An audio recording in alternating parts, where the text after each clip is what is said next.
তাহলে রাসূল বলছেন তোমাদের কোনো ব্যক্তি মসজিদে ঢুকলে সে যেন বসার পূর্বে 2 রাকাত সালাত আদায় করে।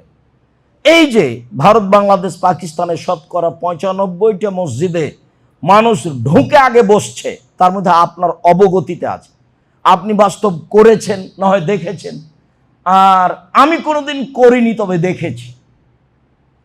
আপনি করেন না হয় দেখেছেন, গত জুমায় আপনি যেখানে ছিলেন সেখানেই করেছেন, আপনি ঢুকে আগে বসেছেন।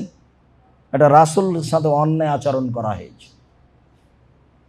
আল্লাহ রাসূলের সাথে অন্যায় আচরণ করে অনুমতি ছাড়া আপনি মসজিদে বসেছেন, রাসূলের আদেশকে আপনি অমান্য করেছেন। ভুল হিসাব, নিষিদ্ধ কোনো সময় নেই এই 2 রাকাতের জন্য। সারা পৃথিবীর যে কোনো মসজিদে যে কোনো সময়ে ঢুকে যদি বসতে চাই তাহলে তাকে অনুমতি নিতে হবে। অনুমতি হচ্ছে 2 রাকাত সালাত। এই 2 রাকাত সালাতের জন্য নিষিদ্ধ সময় নেই, এটাই চূড়ান্ত।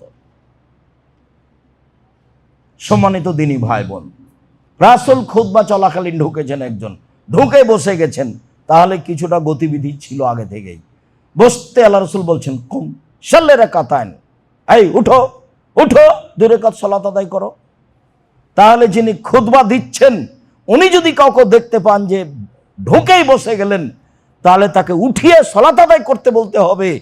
এইটা আদেশ পালন করতে হবে, না করলে রাসূলকে অন্যায়, রাসূলের সাথে অন্যায় আচরণ করেছে ইমাম সাহেব। ইমাম যদি দেখতে পান যিনি খুতবা দিচ্ছেন যে একটা লোক ঢুকে বসে গেছে, তাহলে ইমামের জরুরি কর্তব্য কি? তাকে বলবেন উঠেন 2 রাকাত সালাত আদায় করেন। তারপরে খুতবা চলাকালীন আল্লাহ রাসূল আদেশ করছেন, উঠতে বলছেন। সম্মানিত দিনী ভাই বোন, বিষয় বুঝে একটু আমল করার চেষ্টা করি। আল্লাহুম্মা সাল্লি আলাইহি আল্লাহুম্মা বারিক আলাইহি।